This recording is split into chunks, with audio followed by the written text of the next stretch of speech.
Let's get to today's action. So glad you're joining us because we've got Edward Pavin. He is Chase Investment Counsel Chief Investment Officer, who says forget the Fed when it comes to making your investment decisions. And Larry Shover in the pits of the CME. Larry, it just looks like people believe that the Fed is going to say, yeah, maybe down the road we'll start to taper the bond buying program, but for now, not so much.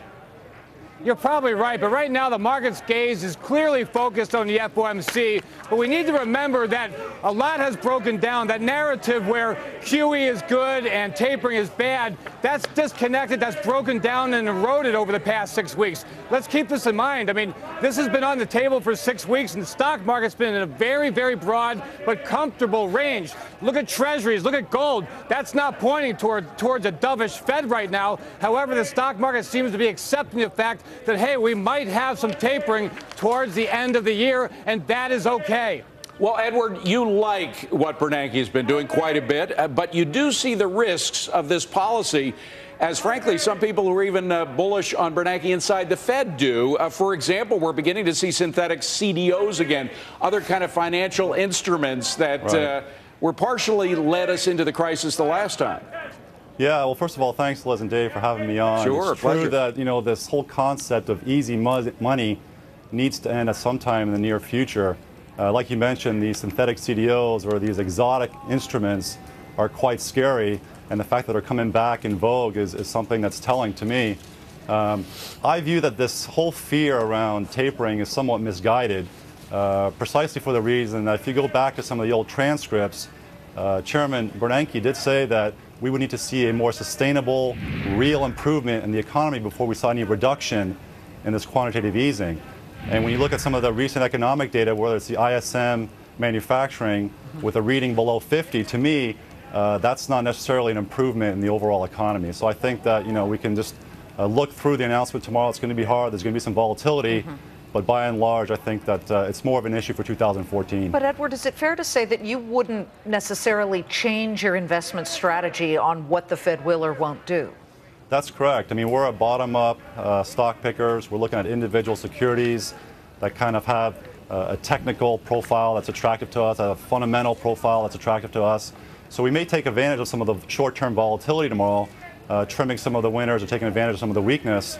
But by and large, we're looking at over the next 12 to 18 months and think that this is just another sideshow. Well, let me follow up on that. Let me follow up on what Liz was saying then, because what if Bernanke says what the market really doesn't want to hear, that the economy's going great guns, or not great guns, but it's doing fine.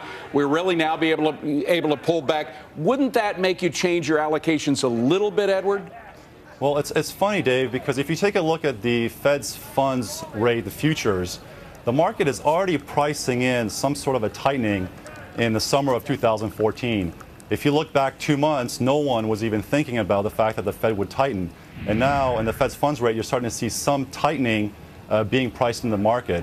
So I think a lot of the heavy lifting and the fact that the yields on the bonds have backed up about 50 basis points already in 6 weeks, a lot of the expectations of this tapering have already been priced in. That's why I think a lot of this fear is somewhat misguided. Okay, let's go back to Larry, because we know that the pits I was joking with Doreen Mogavero down at the New York Stock Exchange earlier, saying, are you going to put on your football pads for all the action tomorrow? But what is it you expect? We know that if there isn't really any move, and they're not going to tighten rates for sure, 99.9999% sure. What do you expect the moves will be in the markets?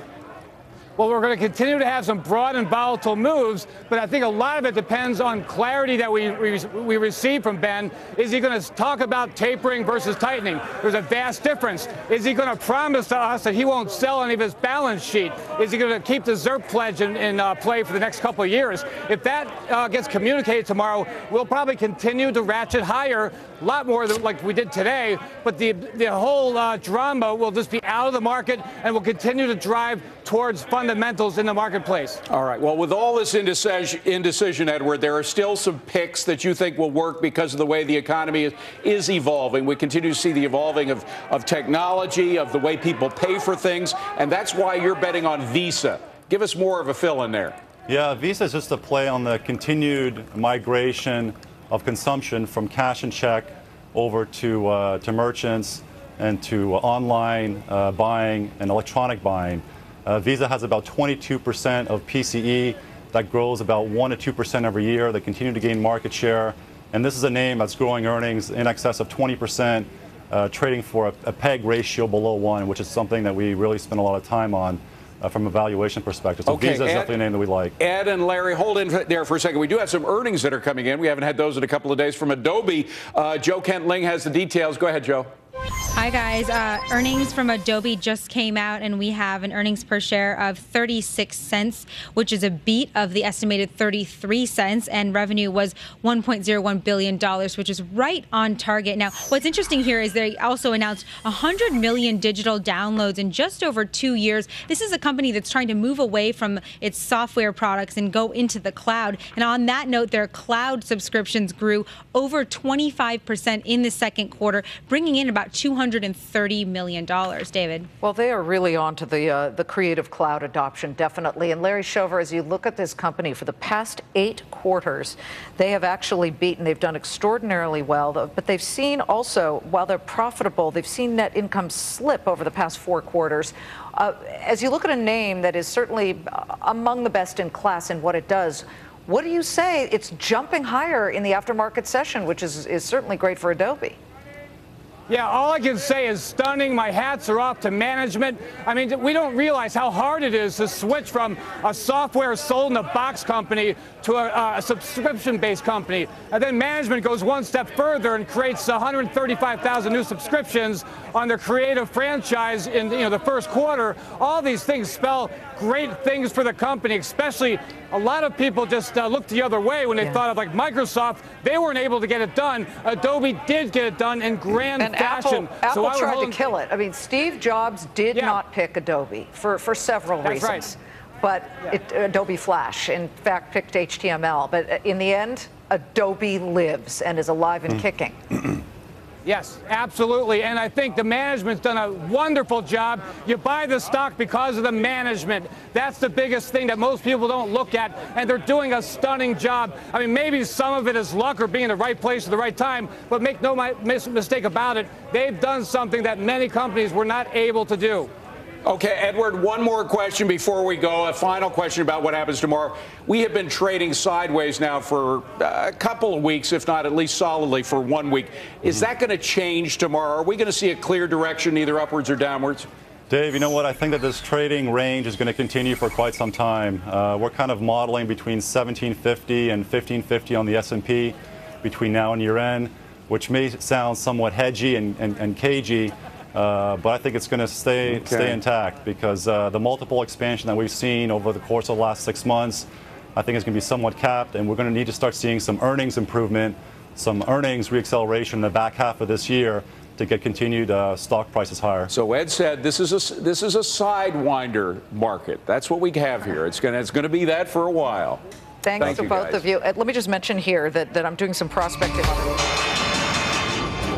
We are exactly 30 seconds away from the S&P futures closing. Let's go back to Larry Shover. He's in the pits at the CME to give us a forecast of what to expect tomorrow. Larry? Well, the forecast is that Bernanke can calm some of our nerves. However, he can't address all the niggling concerns that we might have.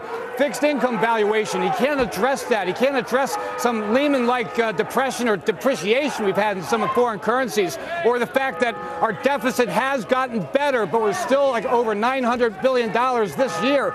These are things that he has to deal with and the market has to deal with. So, yeah, he can calm some nerves tomorrow, but much bigger issues to deal with going forward. Yeah, it's important to remember he's not God, okay? That's right. He can't do everything, folks. Exactly. Thank you. Good stuff. Thank you, Larry. I can't wait to see how sweaty Larry gets tomorrow. All the traders, they're going to be in that pit fighting it through.